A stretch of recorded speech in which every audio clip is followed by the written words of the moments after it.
আসসালামু আলাইকুম গাইস, আপনারা সবাই কেমন আছেন? আশা করি সবাই ভালো আছেন। আলহামদুলিল্লাহ আমিও ভালো আছি, আমার সব পরিবার সবাই ভালো আছে। আজকে আমি বানাবো বেগুনের একটা চপ, যেটা সবচেয়ে বেশি ভাইরাল মিডিয়াতে, বেগুনের চপটা। সেই চপটা আমি আজকে বানিয়ে আপনাদের দেখাবো আজকে সন্ধ্যার নাস্তায়। এই বেগুনগুলো আমার বাবা গ্রাম থেকে নিয়ে আসছে, তো ভাবলাম বেগুনটাকে একটু স্পেশাল জায়গায় রেখে দেই সারা জীবন, যাতে গ্রামের মানুষ অনেক কষ্ট করে একটা জিনিস আনে, সেটাকে সম্পূর্ণ ভালোবাসা দিতে হয়। তো আমার বাবা এই গ্রাম থেকে এই বেগুনগুলো আনাতে আমি খুব খুশি হয়েছি, বাট সেটাকে আমি একটু আমার মেমোরিতে রেখে দিই। কারণ আমরা শহরে কিন্তু এর চেয়ে ভালো ভালো বেগুন পাই বা কিনে খাই, কিন্তু সেটাতে কিন্তু এতটা ভালোবাসা থাকে না, গ্রামের জিনিসের মতো এত পিওরও হয় না।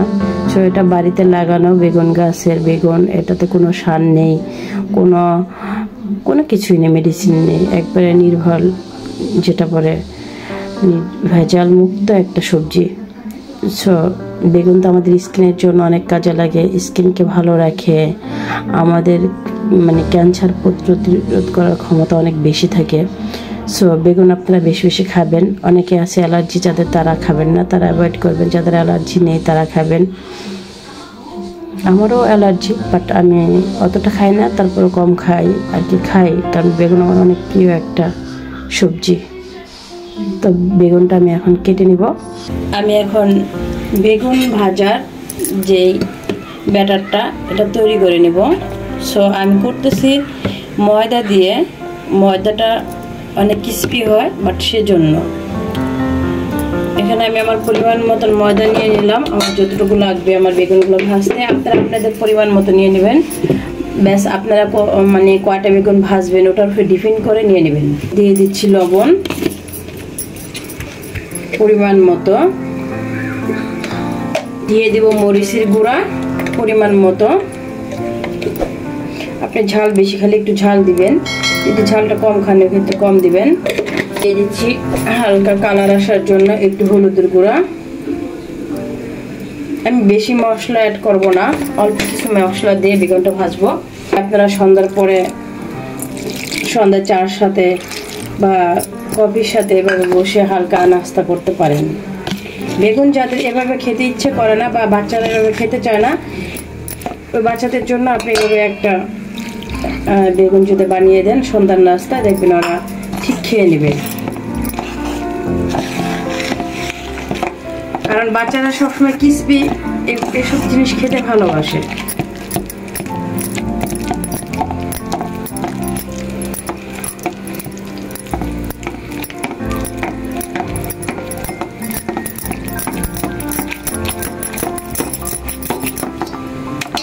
আর একটু পানি লাগবো। ব্যাটারটা আমি পাতলা করে করব,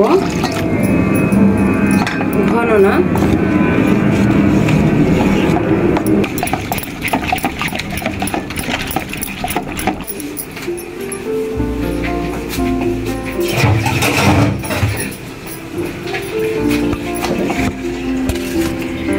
বেগুনগুলো কেটে পানির ভিতরে ভিজিয়ে রাখছিলাম 1-1.5 ঘন্টার মতো।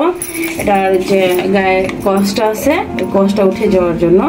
বাট আমার হয়ে গেছে, ধুয়ে পরিষ্কার করে নিয়েছি। এবার আমি কিছু লবণ, হলুদ দেব না, সরি, একটু লবণ মিশিয়ে নেব, যেহেতু আমি ব্যাটারের সাথে হলুদটা দিয়েছি। কিছু লবণ মিশিয়ে নেব, যাতে বেগুনটার মাঝে সুন্দর মতো লবণটা ঢুকে যায়। ছড়িয়ে গেছে পানির ভিতরে ভিজিয়ে রাখার কারণে। ভিতরে কিছু সাদা তেল দিয়ে দেব।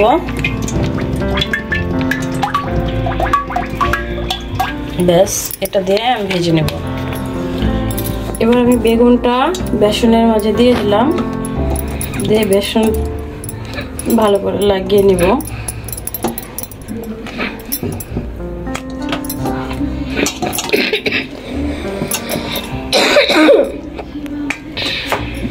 এটাকে কড়াইতে দিয়ে দিলাম।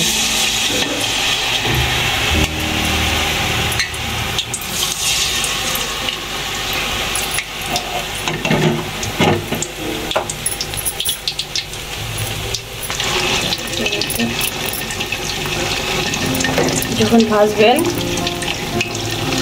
ভালো করে